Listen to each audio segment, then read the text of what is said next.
Hi there and welcome back to my channel. Today I'm sharing with you how to get more time outside with your children. So many of you have heard of the 1,000 Hours Outside Challenge. I absolutely love Jenny. I love her enthusiasm for helping children spend more time outdoors. So we've done the 1,000 Hours Outside Challenge several times, and this year it's July and we're around 450 hours so far. We've got a little over 500 hours to our 1,000 by the end of the year. So we're on track, but today I want to share with you a few of my tips on getting enough hours outside.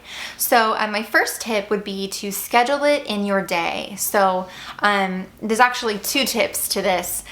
Schedule it in your day and also check the weather, because in places like where I live right now, it'll be storming in the morning and then beautiful and sunny in the afternoon. So I want to make sure I am scheduling our out of doors time for the afternoon and not for the morning. Also make sure that on my to-do list for the day, I have things that I need to get done. Clean the bathrooms, read to the kids, take the kids outside. And even if we're out there for just an hour or two, it really does help them sleep better. It helps us do better when we're here together inside the house, getting things done, having that time outside to run around, get that energy out. Children are meant to play outdoors. So scheduling it in your day is going to be my number one tip. You've got to schedule it, because it won't happen if you don't schedule it in. The whole day will just go by and then it'll be 6 o'clock and you'll say, oh man, we didn't spend any time outside. We have had that happen before, and all I did was just take them out at 6 and we missed dinner and we're late for bedtime, but at least we got outside that day.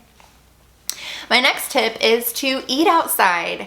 In the spring and in the fall especially, it is such a beautiful time to just spend the whole day out there. If you have some sort of patio or even an umbrella or a deck or something where you can take your meals outside. Charlotte Mason says in Home Education, take your children outside for their meals, let them take their meals out of doors. It is a great time to be eating outside.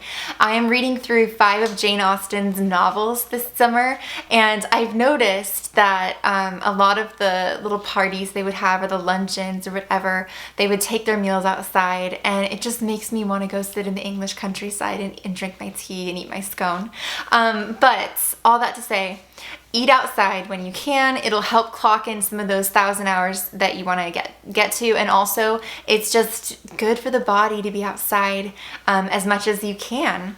My third tip is to take your lessons outside, and even though it's summertime, we are doing a little bit of a habit rhythm each morning. I talk to the girls about a Bible verse, and then we discuss how we can it's more like a character habit training type program that we're using. It's called the 24 Family Ways, and we take that outside with our breakfast sometimes.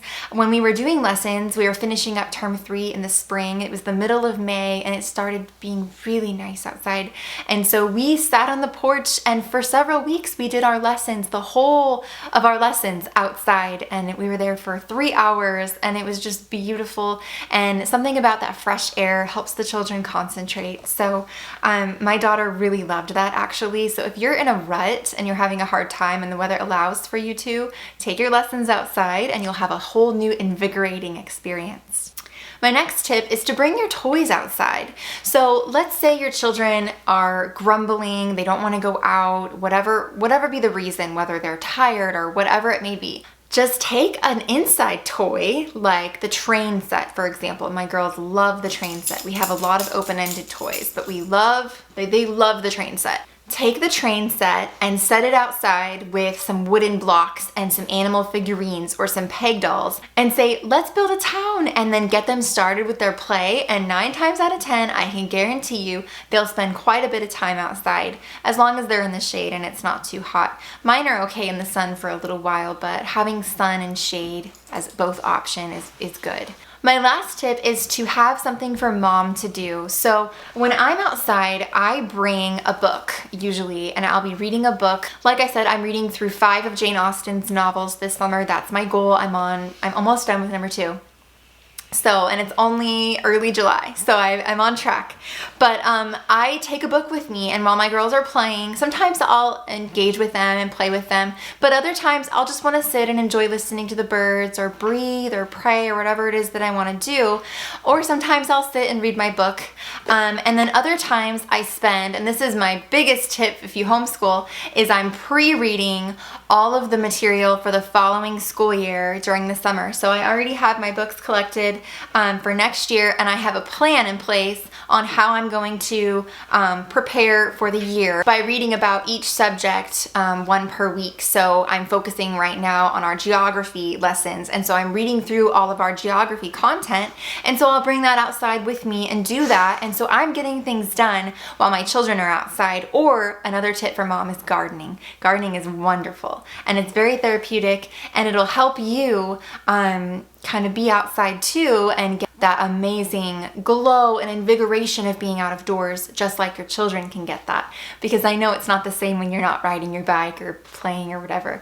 Although bike riding as a family is fun, we do that too.